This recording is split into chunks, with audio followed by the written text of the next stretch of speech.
Exercise 5 and 6 start.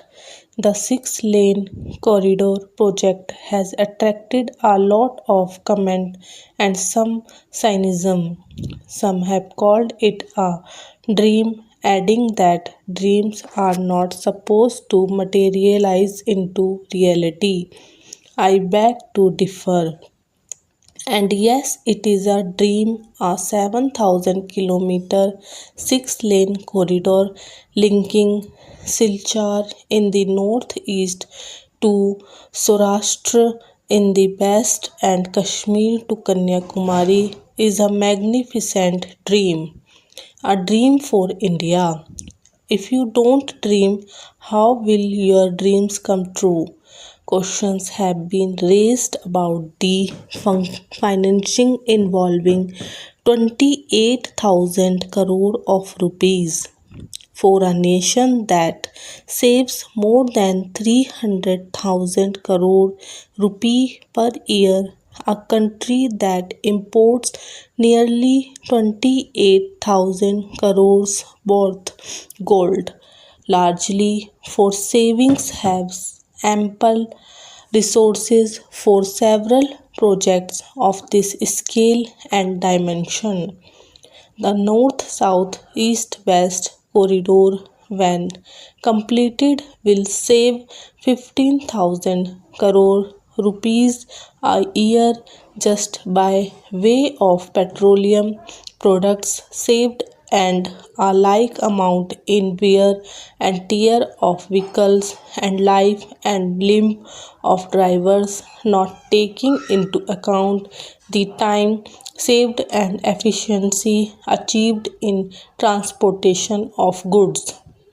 We have the will and the means and the technical know-how to undertake this project, and it will move in the direction I outlined in a speech to FICCI. I would like to remind you that Bharka Dam was viewed as an impossible dream in the earlier 50s. More certainly, the tunnel under the English Channel linking Britain and France was considered both a technical and a financial impossibility. We will in the near future create financial instruments to channelize your savings and investments in the grant development project. There are enormous employment and investment opportunities in India's information technology sector, which is the fastest growth segment of India's economy. My government is committed to speeding up its growth. The first report of the National Task Force of Information Technology and Software Development, containing 108 recommendations, have been accepted. Many of the recommendations have now been notified. They will remove the bottlenecks that had constrained this sector from growth even faster. The second report, devoted to strengthening India's hardware sector, is with the government. It will soon be considered. The recently announced policy for internet service providers, probably the most liberal in the world, will add momentum to India's IT growth in the country. Telecommunications is a vital infrastructure for the development of the economy.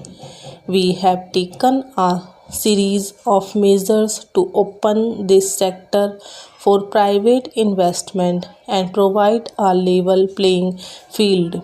We shall announce a new telecom policy soon to achieve a quantum jump in this sector. The global mobile personal communications service has already been permitted, and the Iridium project has been launched on November as scheduled. it is both nothing but our